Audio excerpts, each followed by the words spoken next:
Hello everyone, welcome back to my channel. Thank you again for clicking on this video and joining me on this channel.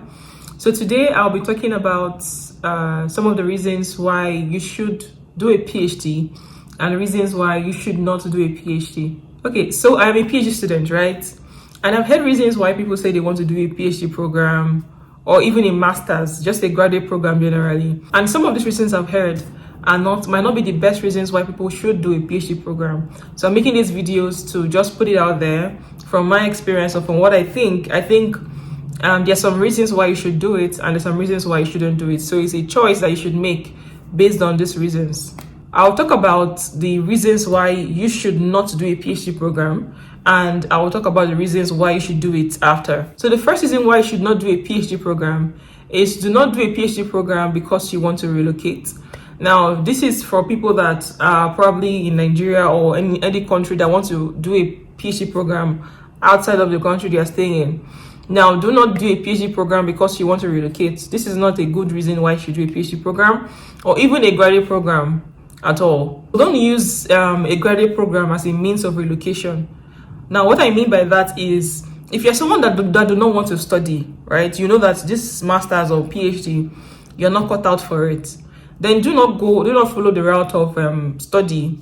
Do not do a PhD program or do not apply for a PhD program or a master's program just as a means of relocation. Because I tell you that along the line, you might get frustrated. Now, a master's is actually still better than a PhD because a master's is just 2 years, right? So you can just do that for 2 years and just kind of manage yourself and, try to just get that done. But I wouldn't advise that. I wouldn't advise that you even apply through the study permit route. For a PhD program, you can't really say if it's 4 years or 5 years. Sometimes people say 4 years, 5 years. Sometimes people spend 6 and 7 years. So you can't even say that this is the amount of time that you want to use to, finish your program. So if you come through the route of PhD just because you want to relocate, then you might actually end up having a problem. So the first reason to not do a PhD is because you want to relocate. If that's your reason for doing a PhD program, I would advise you not to do that. Now, I'll also do another video. I think that might be my next two videos of the plans, immigration plans that are out there. So there's study permits, there is different plans that you can actually apply that you can use to relocate. So the second reason is do not do a PhD because you want to use it as a form of job, right? Now, if you know that you don't want to study, you know that PhD is not something that you don't have passion for it, but you just believe that since you are not probably getting job offers and you think that it's just a waste of time just staying back at home and you think you want to do a PhD, I don't think that that's the best thing to do, because to do a PhD, you need passion.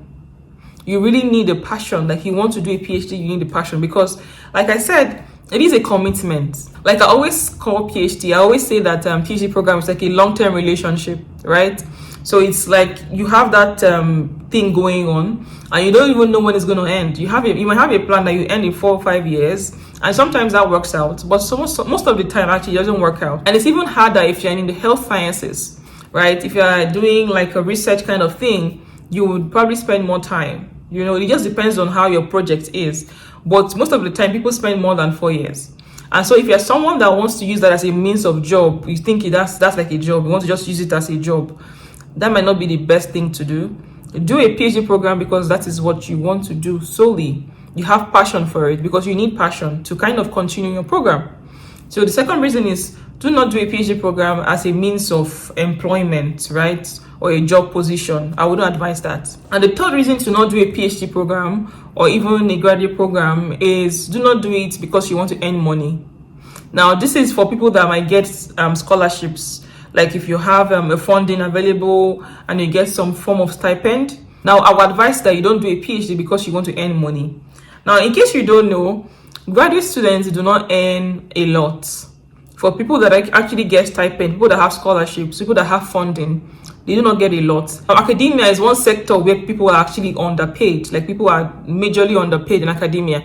They do not pay lecturers well. They do not pay professors well. Now, talk more of graduate students.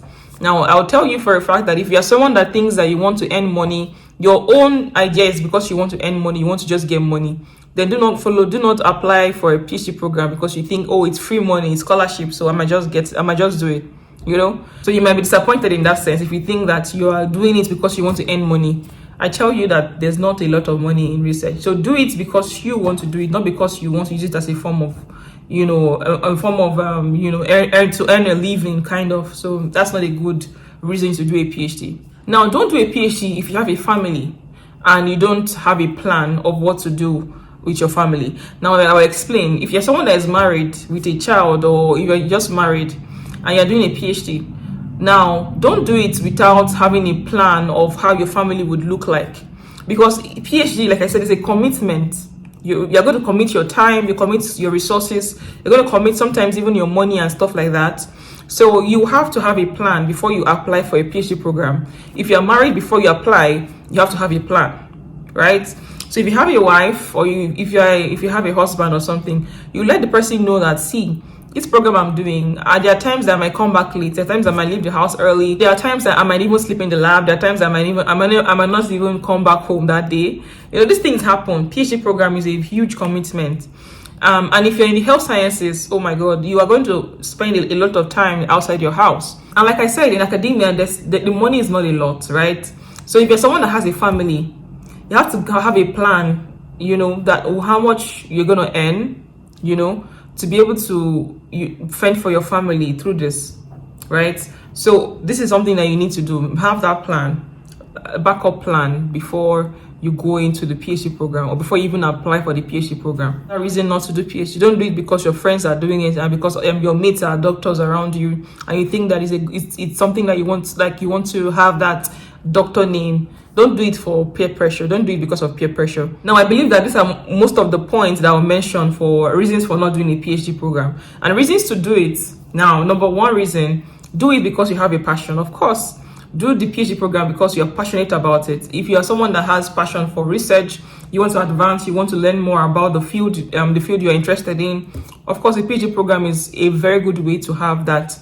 To be grounded in your area of expertise. Another reason to do a PhD program is do it because you think that it's a way to advance your career. Now, some people would say that in their field, they need a PhD to advance, to get higher, to get a promotion and stuff like that. That's also another good reason to do a PhD, because then to help you advance in your career, and then also do your research as well. Sometimes you might not even need to do a research-based PhD. You might just need to do a thesis-based graduate program.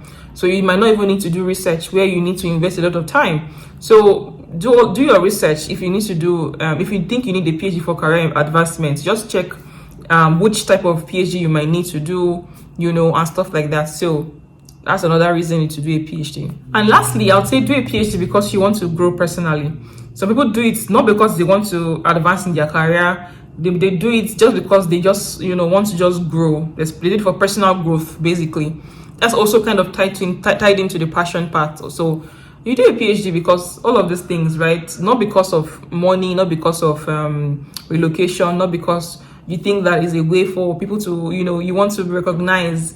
I mean, I don't know if I'll say it's a bad motive, but I'm saying that if you know that you don't have passion to do a PhD, then you might actually get frustrated at some point, right? Even people that have passion for doing research and for doing graduate program, people that have passion, they still have burnout, they still get tired, they still have challenges in their program. But because they have the passion, they keep pushing. There are people that have dropped out of this program. People get depressed in this program. People get burnout. People are just down sometimes. And if that passion is not there, if you don't have a passion, if you don't have a reason why you are doing it, if you don't have that thing that's driving you and pushing you and motivating you, you might find it hard to get back up when you are down. So PhD program is not easy. You need to be invested to do a PhD program. That's all I will say for the reasons to do a PhD and the reasons not to do a PhD. I hope this has helped somebody. I hope this will help somebody out to make a decision. If you're someone that is still deciding if you want to go for a graduate program or not, I hope this helps you out to kind of navigate what you want to do. And I pray that the Lord will help you and help us all in Jesus' name. Amen. Thank you for watching this video. I hope it has helped you.